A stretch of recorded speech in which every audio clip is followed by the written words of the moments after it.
All right, Steph. So I would love to hear first, if you remember, because I know it was a year ago, Mhm. but was there like one specific moment that made you say, I want to reach out and I want to get support from Find Food Freedom? Or was it like a lot of little moments of seeing stuff on social? What was your kind of like that little boost that made you reach out for professional support? Yeah, honestly, I saw on social that insurance could possibly cover it.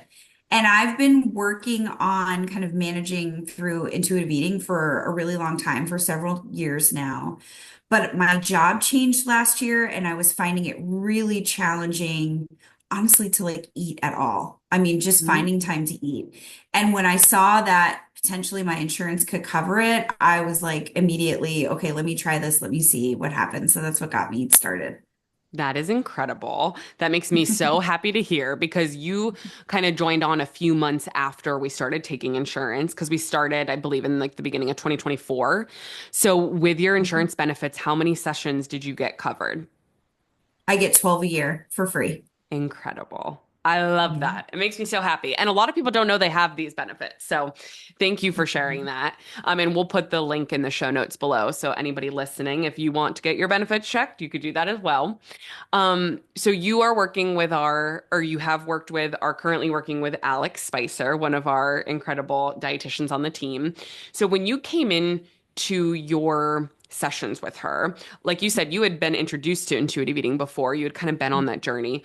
So what did you expect the support to look like with Alex and the Find Food Freedom team versus what did you get? Like, did you have expectations versus what was the reality of that support like? Yeah, I think my expectation was that it was going to be solely around food Hmm. and what to eat, how to eat. I don't want to say right, I don't love the terms around food like to label it, Hmm. but ideas on food specifically. And it really turned out to be more helping me learn how to manage my feelings around food, how to manage my feelings around my body, how to make sure that I'm taking care of myself, but also give myself grace in when that's really difficult to do. My schedule is really, really tough. Lots of days I will be on the phone literally from 8 a.m. to 4 p.m. without a break in the middle. I travel probably about 20 to 25 times a year. Some of those Wow. trips can be a week, some of those trips can just be overnight. So trying to just make sure I eat, it can be really complicated and difficult sometimes. And I have a lot of feelings around that. And I have a lot of, worries and guilt and also, I'm fat. Fat's not a bad word. And but in this new era of people are taking weight loss medications, I feel like acceptance is changing a lot. Hmm. Body neutrality is changing a lot. And Alex has really helped me manage my feelings while that's happening kind of in the world around me. And that I'd never expected that that would be what would happen. Thank you so much for sharing all of that. And I love that you highlighted, like, I think so many people come into this type of support and think it's going to be more of the traditional, like, here's what to eat, here's how to eat. But really, it's that dance with the dietitian of you recognizing, like, you have all of the power. Like this, you know your body better than anyone. And Yes. Alex and the Yes. Find Food Freedom team is like there to support you and learn how to trust yourself again. Mhm. A client once said to me, they're like, it's not intuitive eating, it's intuitive living. And I love that quote because I Mhm. feel like it, like you said, it's you find like it's not about the food. Like once you kind of strip back those layers, it's like, oh, it's not about the food. It's like how I feel about the food or like my emotions and Mhm. all of that. And I love that you brought up the weight loss medications. That's something that is so commonly talked about in our sessions. And I think Mhm. that that's something for listeners, like we always love to say, like, we do not judge people that want to take them. We understand why people are wanting to take them because the world we Mhm. live in is so fat phobic. But for Mhm. those who know these medications aren't for me, right? This isn't something Mhm. that I want. And it's really fucking difficult because everywhere I turn, the celebrities I love are getting smaller. The influencers are getting smaller. So what are some of I know you said Alex has supported you with that. Anything that's coming up for you of like this was really helpful when we had those conversations? Anything that you want to share? Would love to hear. Honestly, the biggest thing is that Alex validates me Mhm. in my frustration with not fitting into the world. So I mentioned I travel a lot. I connect through the Atlanta airport. I do not fit comfortably in the gate seats at the Atlanta airport. And that's Mhm. like so disheartening every single time. And when I talk to Alex about it, she just validates the fact that that's not fair to me. I'm like a human, and it's Yes. not fair that there's not a seat that fits me. I also had a really bad experience with a doctor, and I had posted on it about it on Instagram. And my friends, so many of them messaged me and said, just get on Ozempic. And it's like, but I had this really tough experience with the doctor. Like, as my friend, I want you to say, like, I'm sorry that happened to you. And Hmm. that's something that Alex will do, but also remind me that I deserve that validation, that I deserve to be treated better. And she actually, in that scenario, helped me work out a response to that doctor the next time that I saw him and like help him learn that the way that he treated me because of my weight wasn't fair to me. He didn't listen to all of my concerns. And what could he do in the future to talk to fat patients and maybe not make them feel that way? Mm. Thank you so much for sharing all of that. And that's something I don't know if you follow Vinny Wellsby, but we have them coming on the podcast. They're an incredible anti-fat bias consultant, and that's like what their career is dedicated towards. But they just did a very large study and survey of I believe it was like over 270 fat people and their experiences with medical weight stigma. So I will definitely share that with you, and I can put that in the notes below. But it's such a common experience, like you said, that you experienced, and it's such a shame because we would love for all of our clients to have weight inclusive professionals, medical professionals, right? But sometimes that's just not the case because one, they're hard to find. Yeah. Two, the privilege of being able to find someone that's in network or in proximity to your home or that takes your insurance. But I love that you highlighted something you did in session with Alex is learning how to advocate for yourself. Because if we can't find the right professional, it sucks that we have to be the ones that do the work, as in like Yeah. you like for yourself. But that is so incredible to hear that you felt like confident going in there because we have hundreds and hundreds of clients that come to us saying, I have not been to a doctor or ex medical professional in years because I can't overcome the shame from these experiences that I've had. And we Mhm. know that not going to the doctor is not going to benefit our health. But Mhm. again, I completely understand why people that reside in larger bodies wouldn't want to do that because of Mhm. medical weight stigma. Mhm. Yeah, I think for me, this particular thing was I've had back pain since I was 16. When I was 16, I was not fat at all. And I've managed it through weight training and stretching my entire life. And then finally, it got to the point where I could not walk more than like 10 or 15 minutes. And after several different steps, I was referred to a pain doctor. And the first thing the pain doctor said to me was, how successful have your weight loss efforts been? Which, like, number one, just because I'm fat doesn't mean I'm trying to lose weight. Number Yeah. two, you don't know anything about my history with food, if I have a history of disordered eating. And you also don't know that I am literally a fucking weightlifter. Like, I work out with a personal trainer 3 to 4 times a week. I could have picked that man up and put him over my head. And then he had me do a series of exercises, like strength tests, Mhm. and then acted shocked every time that I could do them. And I'm like, okay, so Fatty's very strong. Like, this has got nothing to do with my lifestyle. Like, I was doing that weightlifting and walking my dog 45 minutes every single day. And I'm a bird watcher. And during migration and stuff, I would go like 7 mile walks looking at birds. And now all of a sudden I can't do that. And it can't be because I'm fat. I've been fat a long time. So I need you to look past that as my doctor and help me find the true cause of what's making this happen. So yeah, and that's been like a really difficult road. Like, I've cried in his office, like, to his face, and Mhm.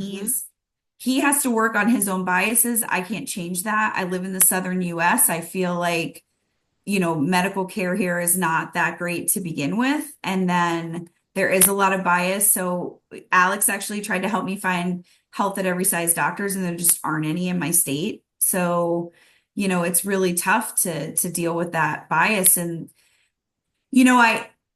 I think a misconception about intuitive eating is that that means that you eat Taco Bell every day, or like, and I've heard you talk about this too. There was someone once who had posted something about like they love Taco Bell, and if they did intuitive eating, they'd eat Taco Bell 3 times a day every Yes. day. Yes, I And did a it's post like on that.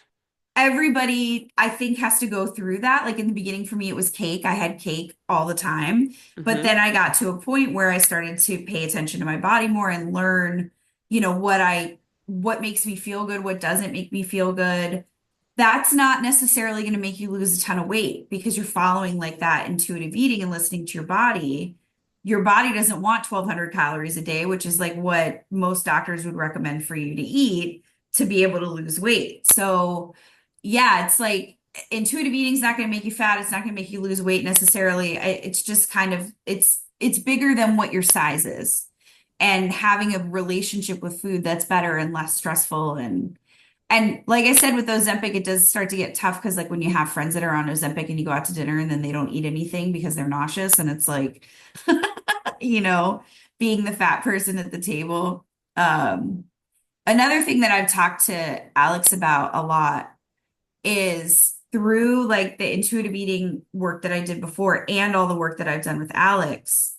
I talk to friends that have some sort of bad relationship with food, and I feel like I have the magic key, and they don't want to listen because I'm not skinny.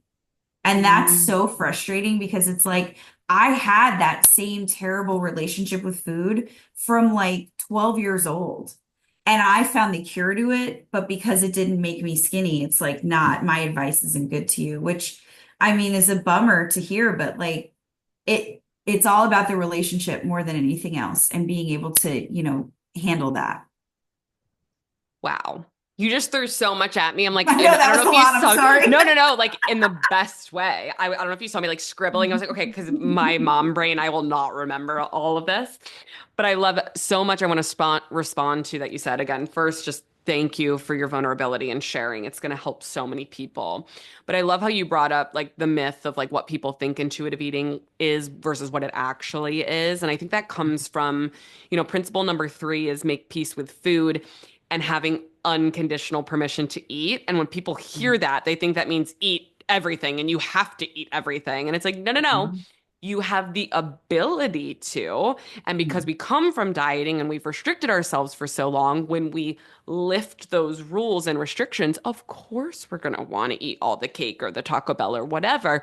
But once we're able to tap back in and trust ourselves and listen to our body's cues, which are so turned off, right, from years of dieting, then we get Yeah. to figure out like what do I really want. Mhm. Um, so I love, I'm like, where should I go next? There's so many things that you said. Well, I also want to call on what you talked about with your pain doctor. This is such a common experience that we hear. And, something I love to arm our clients with is like, first of all, that's so fucked up. That is medical weight stigma. And that is going to have negative effects on our health because that causes shame and judgment. And imagine going to that doctor without the support of Alex and our team, of like not having that person to validate your experience. But for those who experience that, I always love to say, like, if we can look at that doctor and say, what advice would you give me if I resided in a smaller body? Because we know that weight loss is not the cure to pain management. That means that everybody that resided in a smaller body would never experience back pain, right? And you said, you're like, I've had this pain since I was in a smaller body. Mhm. So, oh, so frustrating. And then something else I wanted to validate for you is that, and kind of respond to, is how difficult it is to be one of the only people in your friend group that walks away from dieting or Mhm. that gives a big middle finger to diet culture, because so much of, and I'm going to say women, but this is everyone, but majority women, this is how women connect, is hating Yeah. themselves, talking poorly about their body, what Yes. diet they're on, how to shrink themselves, how bad they were last weekend, right? Like with their Mhm. food. And so that's another thing that we find we talk about a lot in session with clients that you would never think that would be coming up before you start this process. But it's like, how do I exist in this world where I still want community, I still want friendship, but the people that some of the people, a lot of the people, because diet culture is everywhere Yeah. around me are so immersed in this, and I want nothing to do with that. And Mhm. that's really difficult. And that's why like when we walk this journey, it's like, okay, how do I find community with people that also are like-minded in this way? Or how do I navigate these relationships where we don't need to just end all of our friendships, but how do we keep ourselves safe and navigate these murky waters? Something that's helping with friends when they talk about their own bodies, is, if somebody says, "Oh my gosh, I'm so fat," I'll say to them, "Would you say that to me? Would you, Mm. the negative self-talk that you're saying to yourself, which is so mean, would you say that same thing to me?" And usually they're like shocked. They're like, And then no, I'll no, say, I would "Well, never. yeah, well, if you wouldn't say it to me, then why are you saying it to yourself? I would never say that to you." So that I do have a friend that after that, I never heard her say anything bad about her body in front of me again. And hopefully she doesn't do it at all. But yeah, I never heard her say it again after that because I don't think people realize like how mean they are to themselves. Mm. Truly. I think a lot of this is rewiring that self-talk, right? And like Yes. becoming compassionate and building respect with ourselves. Mhm. Such an amazing point. So I want to do a little shift gear here where I asked you before we started recording. I said, I have your paperwork from June 7th of 2024. So almost a year ago to date, like a few weeks shy of a year. And on the paperwork, we always ask, like, what is your relationship with food and what is your relationship with body?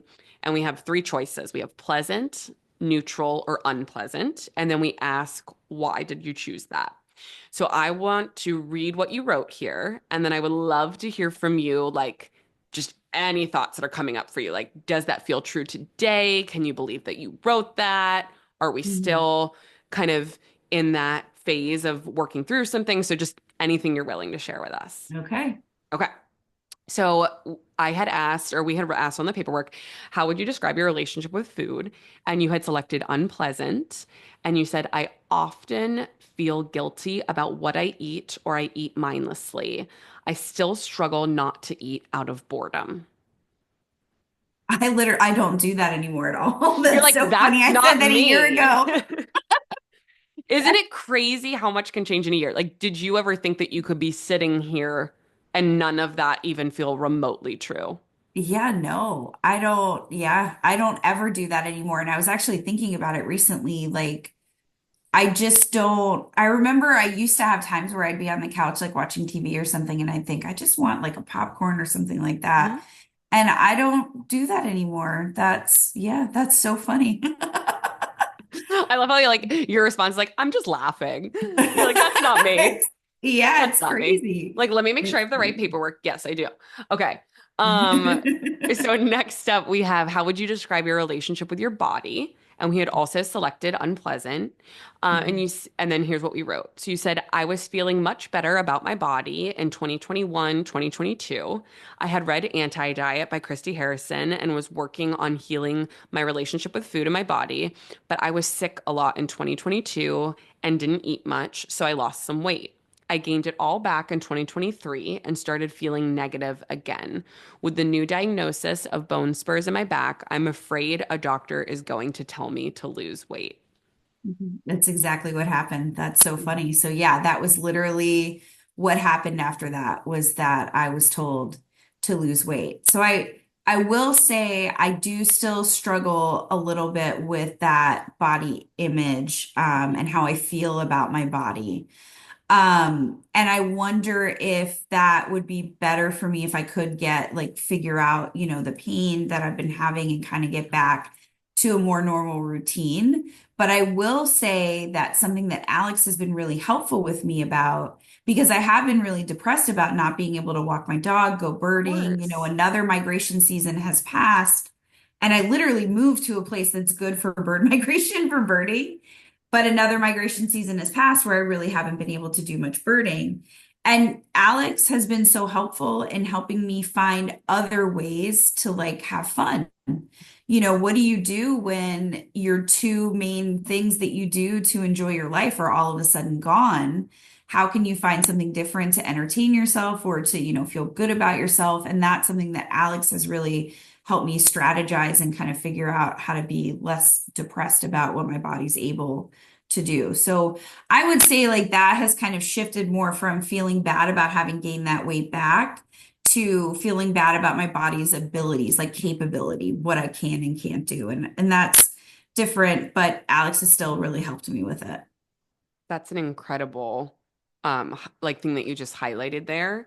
Thank you for sharing that. And I just want to validate like discomfort and pain in our body sucks, right? Like and like it is a grieving process what you're going Yeah. through of like letting go of something that brought you so much joy in this current season.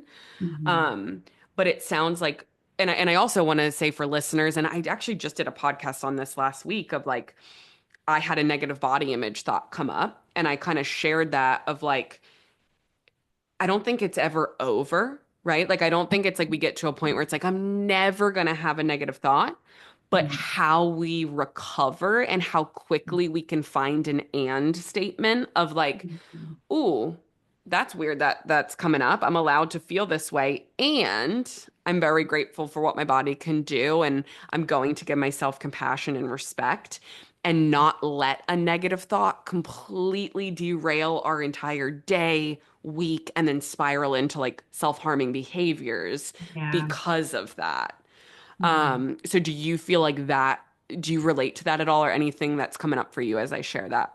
Yeah, I think the first thing to note is that I don't rely on food when those feelings come up. So I don't make myself feel better by going to go get an ice cream cone or snowball or something like that. Like that's not my reaction anymore. And I have also learned to feel my feelings and like no feeling is bad, no feeling is wrong.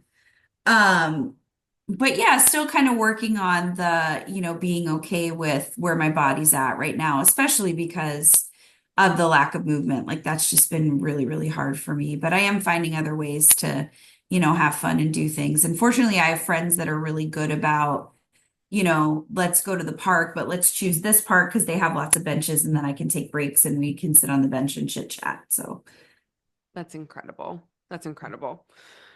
So I would love to hear from you and you can say like two words, you could say a sentence, however long you want to go with this, but I would love to hear from you when I ask this question, what comes up for you? How has your life changed since working with Find Food Freedom? oh, that's a really good question. Oh gosh, a couple things. So I would say first, I don't feel alone. So I know that I have someone I can go to for literally anything that comes up around my body, around food. Honestly, like Alex isn't my therapist, but she will uncover things that cause me to feel like a certain way, almost in the way that a therapist does. So just feeling like I have a resource, I have someone I can go to when something really weird is happening or when I have a certain, feeling. Or the last time I met with her, I was feeling very much like bored with all food and, kind of relying on snacky junk food that never made me feel full. So like I Hmm. knew I didn't feel good eating what I was eating. And it was like, how can I kind of get excited about either cooking again or ordering food again or anything like that. And she was ready with strategies for me on how I could do that. So I've always got someone to go to give me help, I think is the biggest thing. That's incredible. And I totally relate with the food boredom thing too, because once food isn't this like thing that we lust anymore, it's like, oh, it's just Yeah. food. And that's a Yeah. really, really common thing that people experience on that intuitive eating journey is like, how do I make it fun again? And how do I bring that joy back to it? And so if a friend came to you, Steph, and said, I'm considering working with the Find Food Freedom team, what would you say to them and why? I would say absolutely. Like check your benefits first thing, because if it's free, why not at least give it a try? Mhm. But it's been so beneficial for me in finding that validation, getting help when I need it, knowing that Alex is always there, that she's always going to have some idea for me or something that I can do. Um, I would say don't hesitate, just try it. I It love can't it. hurt to try, right? That's what I always say, especially if it's free. That's It's awesome. free, yeah, for sure. Yeah. And now this has nothing to do with your journey, but you have said the word migration so many times on here, which I am obsessed. So I have a toddler and a baby, and Okay. we're obsessed with the movie Migration. Have you watched it? Migration, like about birds? A movie called Migration Yes. about It is birds? an animated movie. It's Oh, I on haven't seen it. Netflix. You have to I'll watch look it and for it. report back to me. It is Okay. all about a bird family that like doesn't migrate, but the kids and mom want to migrate and then they end up Yeah. migrating. That is your homework Okay. leaving this I'll have to check it podcast. out. The one that I Awesome. usually watch is The Big Year. It's like got Jack Black, Steve Martin, and Owen Wilson Okay. in it. And it's like Okay. about, so that's something birders will do is they'll take an entire year and try to see as many species as possible. And Wow. it's based on a true story of like three like amazing birders who did that. So that's the big one that I watch. But yeah, I'll go watch that on Netflix. That's very cool. Thank Awesome. you.